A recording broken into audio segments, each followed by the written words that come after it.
Tommy Gonzalez was appointed Irving City Manager in May 2006. Gonzalez is a certified Lean Six Sigma Black Belt from the University of Texas at Austin. Under his leadership, Irving became the first city in Texas to adopt the use of Lean Six Sigma to find breakthrough improvements in the services provided to residents, visitors, and the business community. In 2011, the City of Irving received the Texas Award for Performance Excellence from the Texas Quality Foundation. Irving was named the recipient of the 2012 Malcolm Baldrige National Equality Award. Today, Tommy will discuss how to create a culture of infrastructure for service and how Irving's customer experience was transformed through customer engagement, communication, and improvement mindset. Please welcome me or join me in welcoming Tommy Gonzalez.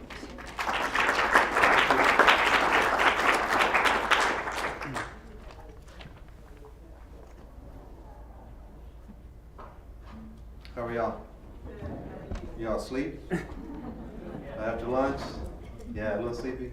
It's a lot to have to, sit through, a lot of these different presentations. And I've given this throughout the country, and not this presentation necessarily, I've given just our journey with the Malcolm Baldrige process and what it took to get to that point and that level of high performance. And what I want to do is, I want this to be more interactive. I don't want it to be a didactic presentation. And if you got questions, feel free to raise your hand during the presentation since it is a breakout session, okay? If you didn't understand something or if I need to slow down, let me know. But what I want this to be is something that you will find useful, that you can take back and actually apply some of this at what you do. And you should be applauded for coming to this conference because it demonstrates your willingness to want to get better as an organization. And I think the Malcolm Baldrige process was put in place by Ronald Reagan and that administration in the 80s for the whole idea to compete globally and have that mean more than just a phrase. Have that mean exactly what it says. And that is, we have to be able to compete with other countries so that we don't lag behind. Being a superpower is a huge responsibility, but with huge responsibility and all the work that goes along with it, there's also the responsibility of going in and doing for others. And so I think that winning the Malcolm Baldrige Award, what they taught us is that go and share the experience and what we learned, because we definitely are not perfect. Going through this process and finding out what you're good at is a good process to undertake, but you also find out what you're not good at. They still underscore the things you still need to continue to work on. So now that's a lot. It's a lot to take in, because when an organization wins an award like this, the employees can get drained if you don't continually keep them motivated and let them know that, hey, you've climbed the mountain, you're on top. And then you get to the whole idea of, well, what's the next step? What do we do next? As opposed to being happy with the success of where you are and sustaining that. Well, just today we heard that we won the number one spot, the most digital city in our population range. Didn't say that for you to say, ooh, what's this great? It's just to demonstrate that when you have good practices, you continually go in the same direction, and that's upwards when you have these good processes in place. Now, the title of this session is Creating a Culture of Improvement and Customer Focus. So, does everyone feel like they have a good culture where they work? Yeah? You're not very enthusiastic about that. Feel like it could be better? Yeah? And you ever sit and think, I went and spoke to the 100 Superintendents Conference, is what it's called, in North Texas, and they had a lot of their board members there. I try to relate it to them, right? And I try to say, well, getting the Malcolm Baldrige Award is like getting straight A's, okay? That doesn't mean you're perfect, but you got straight A's. Keeping that A is hard, isn't it? Right? It's hard to keep that A. It's easier to move a grade from a C to an A. I said, so that's difficult. And then you also have people in class that are disruptive, don't you? They're like, oh, it's nodding because they're all educators. And I said, you also have people that are in gangs. You have people that want to, play sports. You have all kinds, right? Well, guess what? They all grow up, and they all live in society, and they all come to work, and you have the same environment that you did in school. Think about it. You have those people that don't want to participate. You have people that don't want to do any of the work. but they wanna do the sliders. You ever watch the Seinfeld? The guy goes up there whenever, he doesn't do any of the work, but he's right next to Elaine, and he gets credit. Remember that? If you watch Seinfeld, if you're a true Seinfeld watcher, you would get that. I know you're sleepy, but you would get that. Gave him Tic Tacs. What's that? Gave him Tic Tacs. Tic Tacs, there you go. The They couldn't taps. slide up. Yeah, there you go. So they heard him coming. So that's what I was trying to convey to them. And I share that with you because I think that our organizations are made up of society. So it's hard to create a culture of improvement of customer service when you are working with a government agency who has an entitlement kind of mindset. They do. I don't say that as a criticism, I say that because some of them do. Not all of them, but a lot of them think something's owed to them because they work in a government environment. Well, I happen to be a citizen who also happens to be a city manager. You know, I look at ways that how can we be most efficient, how can we really listen to the customer, and we adopted the Lean Six Sigma practices because at the very focal point of that whole methodology is the voice of the customer. Voice of the customer. Imagine doing everything in your organization that focuses on the customer. Can you imagine that? Yeah, not very hard, is it? You know, but the framework's all aligned with that. Now, I'm going to stop for a second, and I'm going to show you a video. And it's a video about a Lean Six Sigma project that a crew in the water department undertook. And what it'll demonstrate to you is that I'm not going to throw out all these acronyms like DMAIC, I'm going to say them, the DMAIC and the Kaizen events, things of that. Define, measure, analyze, improve, control, that's what DMAIC is. All these different acronyms that I could share with you, Pareto charts and all these different things that would mean nothing to you if you're not schooled in Six Sigma or in the Lean component. But what this will show you is that all that was a tool. It was a methodology that we used on one of the portions of the Baldrige process that looked at the analytics. And then we caused those analytics to be turned into results. And we used that methodology as a framework to articulate to our employees what it was we wanted to get out of that particular initiative. So this, I think, will speak better and articulate it more effectively than I'm doing to show you exactly how we went about changing the culture by introducing new concepts. And we didn't do it the very first day that I stood up in 06. Are you kidding me? They'd have pulled out their hair and ran for the hills. Because that's too much to throw on to people right away. You know, you have to put a strategic plan in place to mission, vision, and values. So you have to do all those things first before you're able to then introduce these big major concepts. So before I show you the video, I'm gonna kind of give you a backdrop to the city of Irving. In 06, there were some pretty significant challenges. You had an aging workforce, aging infrastructure. You had, bless you, you had an economy that was looming, hadn't hit us yet, and we had a reduction in revenues of 44 million. We had an increase in expenditures of 30. So we're looking at about $75 million that we had to absorb without tax rate increases, without looking at totally just going out there and just getting all the money from the customer, because the customer was feeling it too, because of the economy. So we had all these challenges, and maybe you see yourself that you experienced in your organization. We also had health insurance costs that continually was rising, and we had electricity costs, energy and fuel that was rising as well. Same old sob story that you hear from whether it's an organization in the private sector or in the public sector, right? Oh, we gotta do more for less, you know. So I'm gonna talk to you about how we did more of the right things, not necessarily more with less. Now, we also introduced the whole idea of having a vision. Anytime you go into any organization, I think there's at least 5 things you need to think about. You need to go in there and you have to have a vision. You have to then construct a plan. You have to all agree on principles and values. You have to be an example, follow through. I'm going to talk to you about how we did some of that, follow through employee town hall meetings. And then get buy-in. If you do those 5 things, you can use that template with any organization that you're engaged in, with any organization. So when we said, hey, we're gonna have a vision, and the vision is gonna be that Irving will be a model for safe and beautiful neighborhoods, a vibrant economy, and exceptional recreational, cultural, and educational opportunities. I'm not reading from anything, because it's easy. That's what we want to be. When you have children, you want them to go to college, right? You heard the Dr. Terry, I think, say that, hey, we want all our kids to go to college. You have a plan for your child, right? You do. You don't have any children, you have a plan for, you know that your sister or your cousin or somebody has a plan for their kids. So we wanted to kind of convey that, hey, we need to have a plan for the organization. So we came in with a plan, with a vision rather. We came in with a plan and constructed that and led by example, and then showed them some frameworks they could use and see what they could do for them. So I'm going to show you a video that speaks to how the Lean Six Sigma process helped one of our crews, and then I'm going to talk to you about some of the savings that we were able to realize because of it.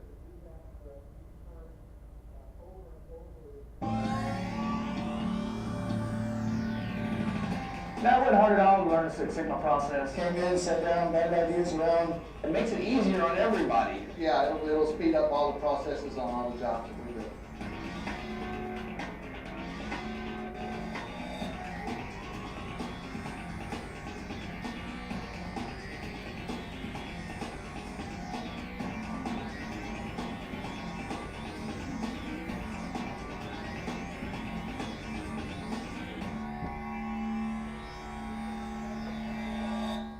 When we started the Six Sigma project, it was very important to get some focus time up front and be able to define what we were going to attack. All team members put in their 2 cents on where we were putting things, and we made sure and asked everybody that worked on the team and other crews. We got to put in a lot of our own ideas because this is our truck, and we call it the Frankenstein truck. The other ones are going to be a little prettier, but it's very functional. That's my Frankenstein truck right here. This is the new layout due to Six Sigma. We had dead space under the step. We installed this drawer to keep some of our maintenance equipment in. Everything is in reach. You don't have to dig through anything. Everything's labeled. We had the water cooler on top of the truck. It was causing some safety issues. So we moved it from the top into here. My contribution was mainly the step right here. When the trailer's not on here, it's hard to climb up in here. So you got a better center of balance to get in the back of the truck with the step. That was the main thing. I almost fell off the truck. I remember the vise that slides out and forms the workbench on the bed of the truck. We had envisioned something else entirely different, and they came up with even a better idea and put it on themselves, welded it on themselves, and made it all work out. This is our new ladder rack to install our ladders. They used to be on top of the truck, stacked 3 on top of each other. Now we put them on here like this. It's a lot quicker, a lot faster. The most beneficial change in the truck, I believe, is the drawer system that we put in. It organized all the tools, parts, and everything's labeled, so there's no question of where anything is. We also have our warehouse replenishment form. Saves a lot of time. Everything's organized and easy to get to. We started out kind of as separate individuals with different ideas about, what we should be doing. Everybody had a solution, but together we had a complete solution to it. So, in essence, we achieved just major efficiency gains and cost savings from this project.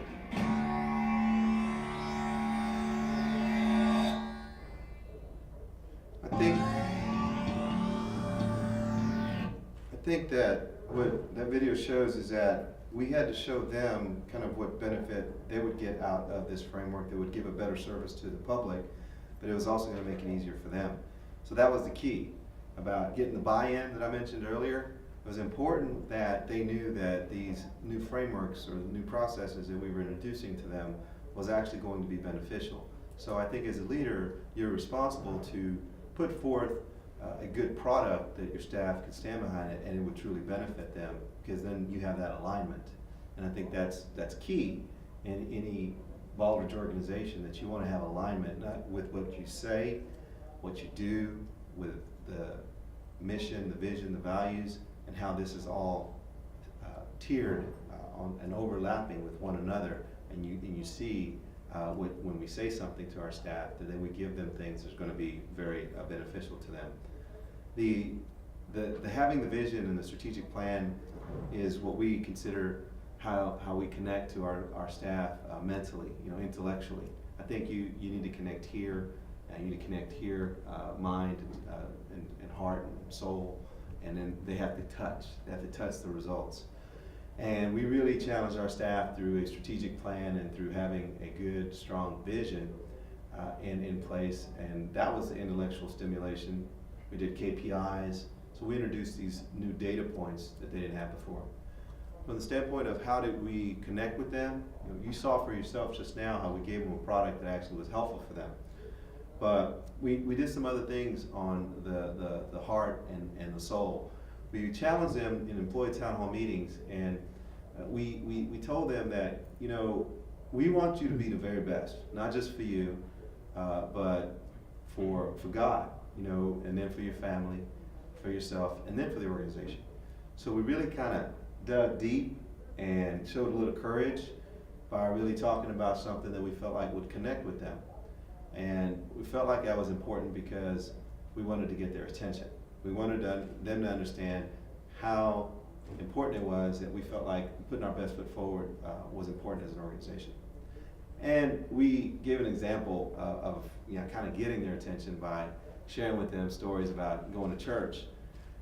I go to church on Sunday. You don't have to raise your hand if you go to church or not. But when you're in church, you're all good. You're dressed as good as you're able to dress, and you go in. Sometimes you're wearing white, and you're asking God for forgiveness or confessing. I'm a Catholic, so I go and I confess. And other people, just go and pray and do it their own way.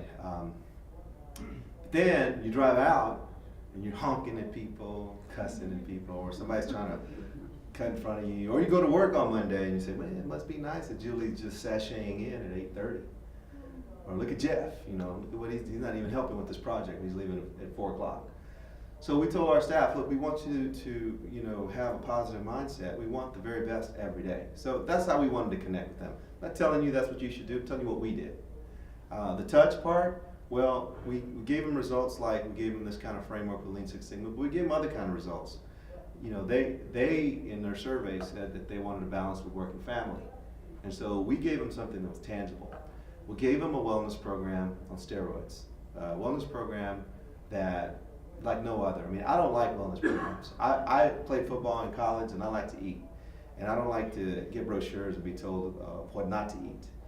So what we did with our wellness program is we had 6 events. There was, that came out of the Cooper's Clinic. And the Cooper's Clinic has this 6-test, this physical exam. You do a 300-yard dash, you do a 1.5 miles, bench press, push-ups, sit-ups, and the vertical jump. And it's age and gender based. And we also have a biometric piece. You're able to earn up to $150 per month. So that was really, some of your eyebrows I saw got lifted. That got the attention of our employees, and it also spoke to the buy-in I talked about earlier, about getting their buy-in. We have over half of the organization, a little bit over half, that does the physical part, and we have 1/4 of the organization that does the biometric part. So you have 3/4 of the organization who's taking place in this wellness program. I would challenge you to name me another program that has that much involvement. We don't get everybody. You can't get everybody in every program, but it saved the city $26 million on an actuarial. It's been recognized internationally by ICMA. The award's not important, it just validates it and tells you that what I'm telling you is not just saying something that didn't happen. It happened, it's for real, and it's saved quite a bit of money, put money in the pocket of our employees, but you know what? The healthcare costs kept going up. So it was a behavioral change. So when we asked the question, how do you create a culture of improvement and customer focus, you have to change behavior. So we were physically changing their behavior by incentivizing them through a carrot approach, not a stick approach. We lost 4,000 pounds as an organization. I think it was like 4,700 pounds. We had testimonials, people who were on diabetes medicine, they're not on it anymore. Someone lost 120 pounds or something like that. And they did it on their own. We didn't force them to. We didn't say, if you don't lose weight, this is going to happen to you, whatever. It was just, you go take the exam. If you not taking it, well, I can't do it because I have this physical, impairment, like I do. I've got a bad knee on this side, and I just had this one scoped. So if you see me limping and sitting down, it's because I got bad knees. I play football, like I said. I have 3 discs that are collapsed, but I still do the physical part because of the example. Remember I told you the 5 things that you need to focus on? That's one of the things that I felt like was important. I need to do the physical part. And we provided the biometric for those that can't do the physical part. So we basically would tell our folks in employee town hall meetings, if you're not doing that, you're leaving money on the table. So yes, we still had complaints about healthcare costs. However, we had an answer, and they could control their answer in terms of how much they're willing to pay. So I wanted to get kind of in the bowels of the organization relative to how we started addressing behavioral changes, behavioral patterns, before we start talking about, hey, how did you create this culture for process improvement and for customer service focus? We gotta focus on them first. You have to say something to them and then do it, follow through. And then you follow through with some serious, big, tangible results that they can touch. Because they have to be challenged here, and you gotta get them here. You know, I mentioned church, God, that some of you might have turned you off, but I might have gotten 75% of you.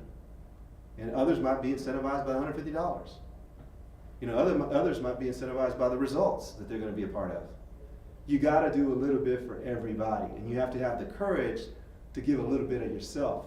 I'm giving you a little bit of myself. This is a little bit of who I am. My wife tells me don't share it all, you know. They can't handle the truth, you know. Like that movie, they can't handle the truth. You know, but I think as a leader, you need to put yourself out there. And if you believe in something, you need to share it with folks. Another way we gave our folks some results, we were paying 11 cents per kilowatt hour in energy costs. We renegotiated. We were part of an aggregation group, and we separated from them, and we negotiated down to 4.5 cents. Why is that important? What does that have to do with customer engagement? Well, that saved us $21 million. Saved us. We were able to reutilize those dollars for pay increases every year, and we didn't furlough or lay off anyone. We reduced workforce by 10% through attrition, increased service levels by double digits across all departments. That's why I share that with you, because as leaders and managers, we felt responsible to find ways to save money that wasn't on the backs of our employees. Because I got some criticism on, well, yeah, you saved all this money, but it's because you held on to those vacancies. So now we're doing more work. So we wanted to respond to that. I wanted to respond to that. And that's one way we responded. Another way was that we paid additional dollars for additional work. So you kind of got a good flavor for how we were getting the attention of our employees. And when we said, hey, look, we're going to change the culture, we didn't go about telling everyone, hey, we're going to change the culture. We were just doing these things to kind of start building a foundation of how the culture change would happen. One of the other things I feel like is important in your organization is you have to align your training with your philosophy. The leader in your organization who's heading it up needs to convey to the group, to the executive team, the leadership team, and middle managers and supervisors, what is their direction? Well, I did it. I told them, I said, look, our leadership model is going to be that you're going to be positive, respectful, work as a team, communicate effectively, have substance, that means you have to be competent, and hold yourself and hold me and hold all of us accountable. That's our leadership model. Some people need to describe that way, because some people think leading is showing up at 8, leaving at 5.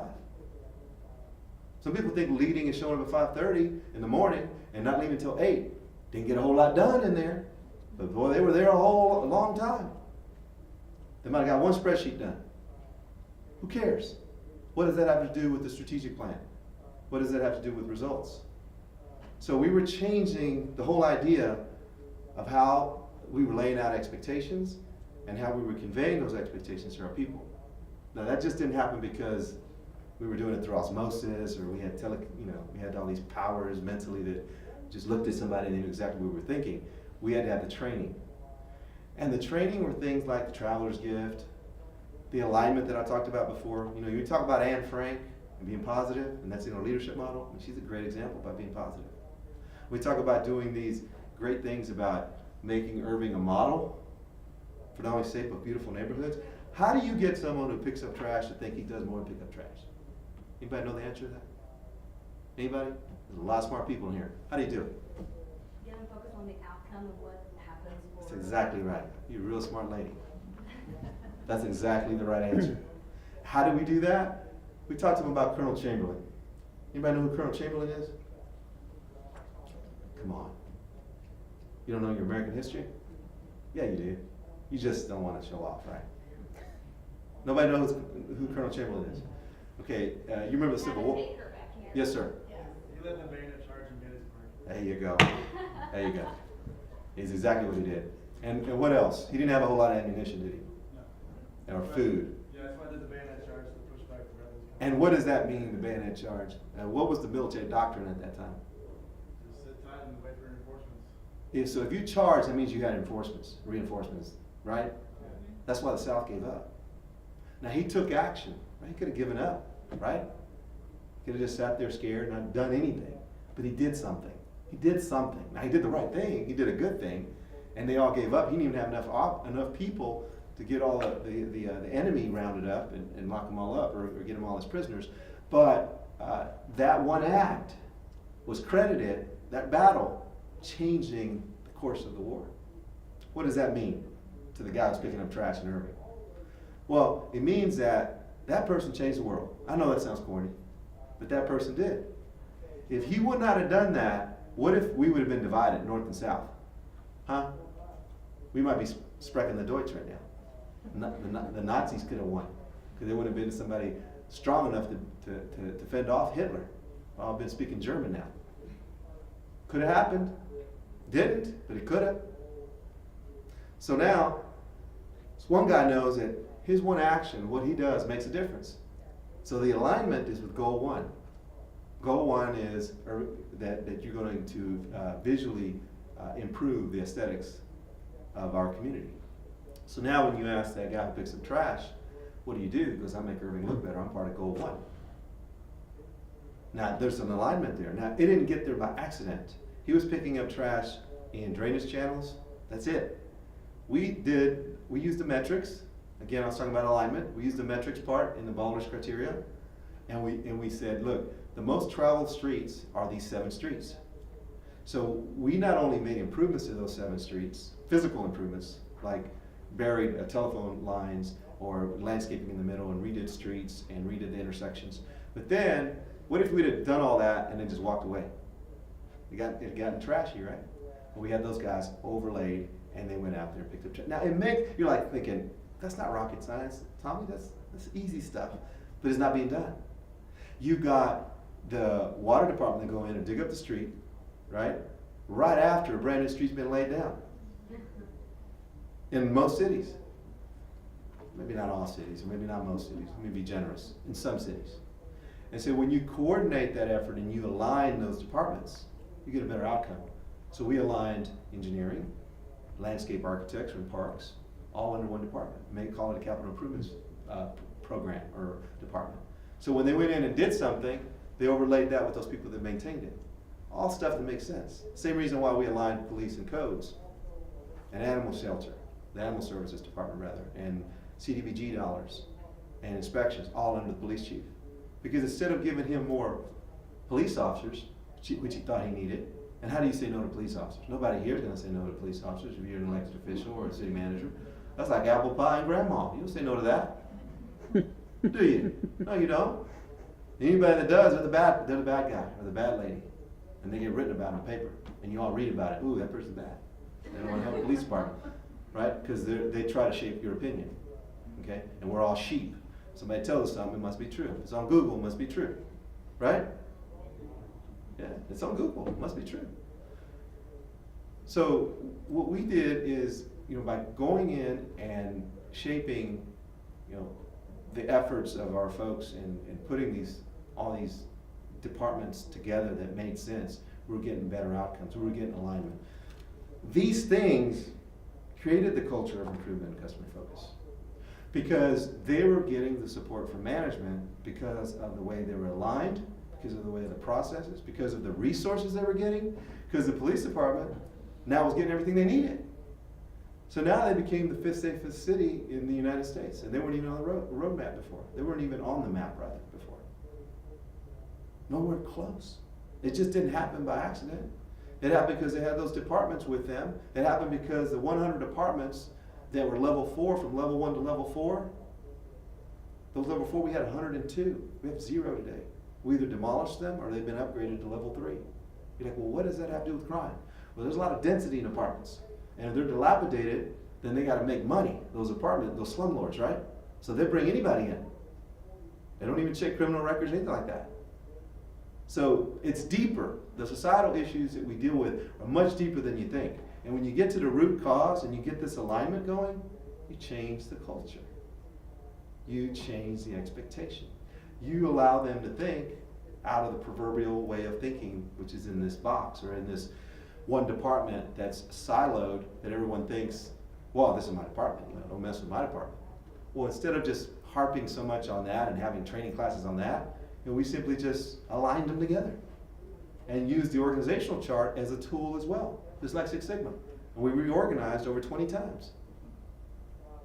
It wasn't done just for the sake of doing it. It got changed because every time the strategic plan got updated, you moved the organizational chart based on what the plan was and what the results were, how best to get those results. That's what we did. So all of those things, I'm giving you real life examples, tangible ways that we change the culture without even telling them we're changing the culture. By having these systems and processes and the org chart and the framework of things like Lean Six Sigma just overtake them. Because of the results were so astonishing. They were getting it into $150. They were seeing that. So they got the buy-in, they got the touch. Thomas, he had to see the holes. Didn't believe.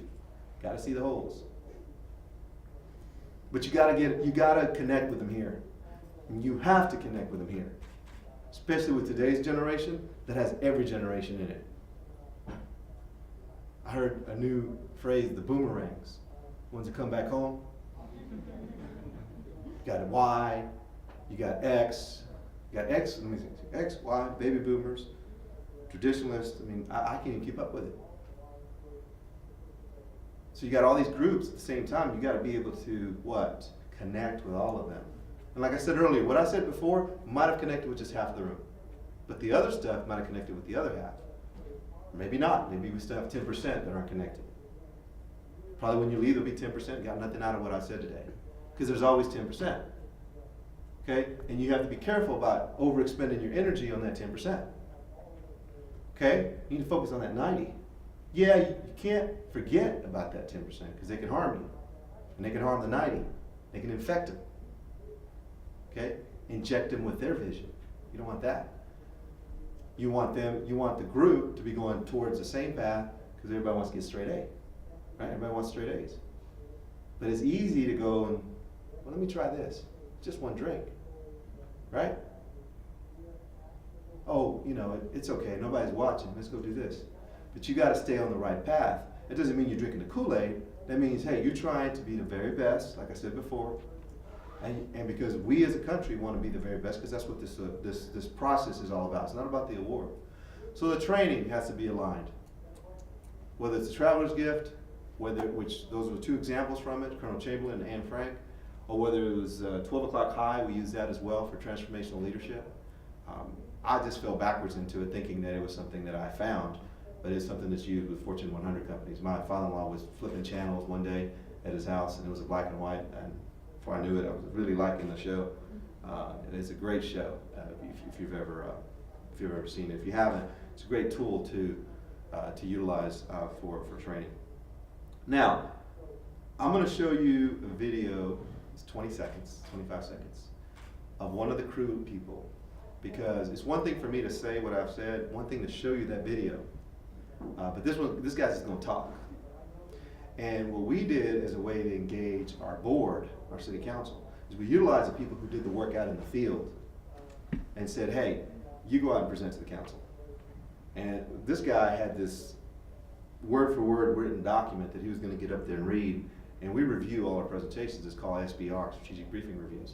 And I told him, I said, no, you're not going to read that. Just get up there and say whatever you want to say. So I didn't know what he was going to say. And later I found out when he said he didn't like Lean Six Sigma or whatever, or he says that in the video, he really didn't like it. He was mad at me for them having to go sit through it. So he was saying some bad things about me. So you watch the video and see what you think. When we started this, to be honest with you, I didn't want to be part of it. They stuck me in a class for 3 days, and I'd rather been in the field. When we figured out what we were doing,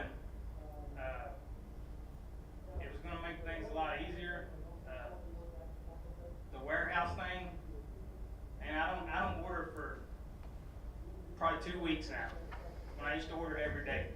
I go do a job and order everything I used that day, so I make sure I had it. The training part, when we get new people in, we got so many parts. You tell them, hey man, go get me this, and then you're in the hole. Where they at? Come on, man, you know. Now he can go right to it. If you tell him the name, he can find it. And that's going to cut down on so much, and they're going to learn the parts like that. They're going to learn tools like that. This is one of the best things that sorry. This is one of the best things that has happened to us so far. And I hope all the other crews and trucks, and I hope everybody gets on board, because it's going to cut down a lot of time. We're out there to deliver exceptional service, and this is going to do it. Not having to go back to the yard and get things. It makes my job a lot easier.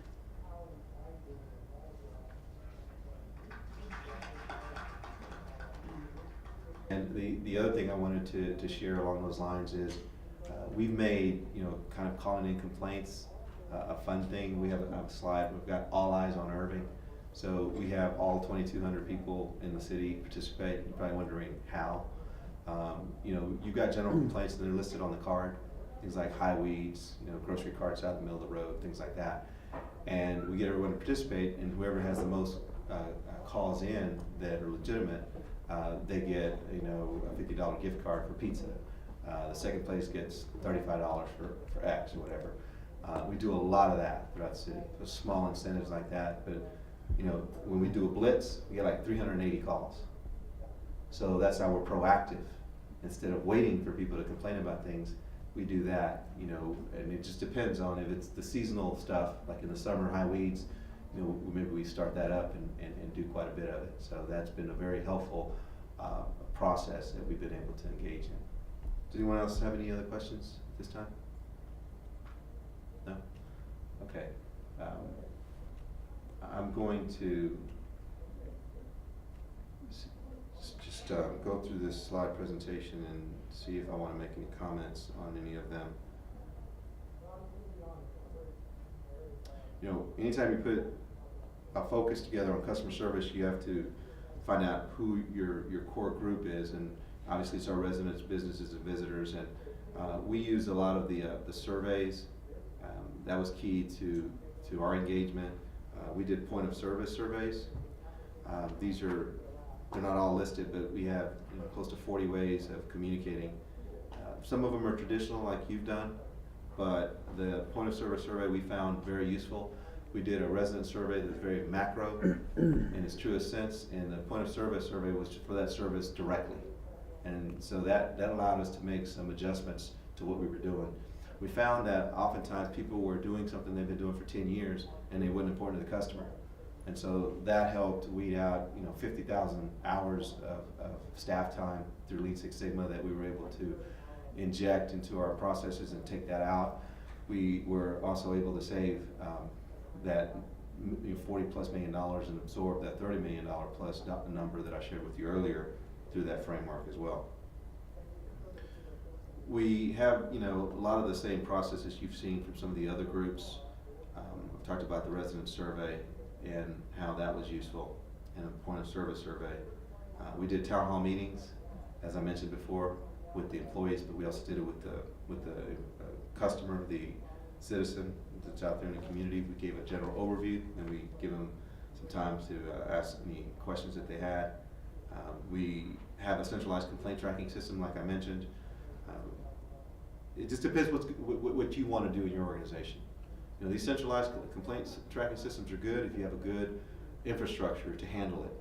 We happen to have a good infrastructure to handle it. For it to be able to go out to the right person, we have a very good technological.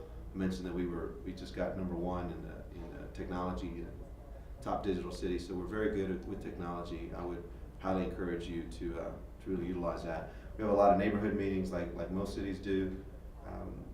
The focus, however, here are the results with the focus on that customer service. I kind of started this presentation with kind of giving you the infrastructure, the intellectual infrastructure for our employees, the emotional infrastructure, and also just showing them the outright results and how we really kind of engage them. This is the result of that engagement. These are some of the top things that was an issue for the community, and you can see for yourself the numbers. And those are actual raw points. The percentage is a lot higher. These are some of the tools that we've utilized. A lot of the community outreach. You've seen some of these things. Some of the other folks use this. You might use this. I talked about the Eyes on Irving already. We had customer service pledge cards as well. They were really helpful. I think I'm almost out of time. Our ID cards, we have the mission and vision statements on the back of those. We also have one of these cards that we attach to the employee ID card as well, the customer service pledge, as well as the All Eyes on Irving. We have on the spot program that when someone does something really good, we give them $20, $50. Whenever the economy was kind of down, we're giving them gas cards for $40. These are things that employees do over and above. And if you're wondering how much that costs, it was less than $15,000 a year. And let me tell you, when you hire consultants, you pay a lot more than that. And this is for $15,000, $20,000 a year for 2,200 employees. When our police department reduced crime rate by 7%, we gave them all a $7 gift card to Starbucks. That was expensive, but we did it. You have to be committed to these kinds of things and stand up to it. I got challenged on it by the council a couple of times. That is some of the things we did when we went out and cleaned up after tornadoes, all the debris. But you have to show some courage, like I said before. The courage shown on the incentives was that I told them, I said, look, as long as I'm here, we're going to continue to do incentives because I think that motivates your staff, motivates our staff to do great things. With regard to the debris that was cleaned up, we had a lot of cities around us that took them up to 9 months to clean it all up. You had a lot of angry people. We cleaned it up, we didn't charge for it, cost us about $215,000. It was an emergency expense. You can do it by law under purchasing guidelines. I can authorize it, or the purchasing director can. We did, and I took the hit. About, well, why don't you just go do that? People have to pay for that. I said, well, it would have cost us more, I told them, to deal with all the complaints and all the issues instead of helping people that were distressed. When you can't get into your house, you don't want to go find someone to go clean up the debris and all the trees that are falling. It's nice that the city's there to help, and you don't have to pay extra. You already pay your taxes. So we did things like that were a little maybe unorthodox, but I think it was all centric to the customer service focus that we felt like was important. I mentioned before about the customer, the voice of the customer. This process here really went out to neighborhoods, asked for their input, and then gave them things like this. And you're like, okay, well, a lot of cities have that. A lot of cities, and probably in Oklahoma too, but I know in North Texas, were closing all their pools in the summer. And we had some pools in our backyard too, in our community. And we did things like, there were 3 pools that were geographically very close to each other. Remember I talked about urban being a model for safe and beautiful neighborhoods and exceptional recreational, cultural, and educational opportunities. The exceptional recreational part, this was part of that. And the exceptional part on how we made it exceptional is those 3 pools, those rectangular pools, which was hard for people with disabilities, especially kids with disabilities, to get in there in a dignified fashion, were yielding about 3,100 people per each unit for the entire summer. So less than 10,000 people were using these pools, and very expensive, over 40 years old, and they were just in your neighborhood. We built this aquatics facility. First year had 112,000 people go through it. And then so that was built on top of the one we closed. We closed it, but I mean, look what we put in exchange for it. And the other 2, we put spray parks. We didn't charge at the spray parks. We charged the same here as we did at our other pools. So people, whenever there was a down economy, had a place to go. We rented it before from 9 to 11 because it's real hot in the summer in North Texas, and it got rented every day. So it was something that I think the community really wanted. I think a lot of the cities have followed suit in the North Texas area, taking advantage of this concept. The idea is serving more people with less money. I have the same slides that nobody can read, and I have more slides that I'm not sharing with you that you can't read, but we have a lot of graphs as well. But this just showed our process improvement tools. The truck that I showed you before, or the video, imagine it taking you a day and a half or 2 days to knock out one project. Now it takes them a half a day because of what he described in terms of how much more organized it is. And it wasn't rocket science, it was just something, you know, organizational skills and getting the truck, you know, easier to use. And that turns out to real dollars. Saves you a lot of money. Street cut repairs, we went from 14 weeks to 6 weeks in one of our projects. Commercial permitting process, we went from 3 months to 30 days to 15 days to now it's 3.5 days to do a permit. We used to have to wait up to almost 3 hours to pay a ticket in municipal court. If you're ever through Dallas area and drive through Irving and you get a ticket, it'll take you less than 6 minutes to pay it. So, well, it's not funny? No? Gosh, I know you're tired. I'm getting through this. Save a lot of money, we learned a lot of lessons, focus on the customer, know your customer.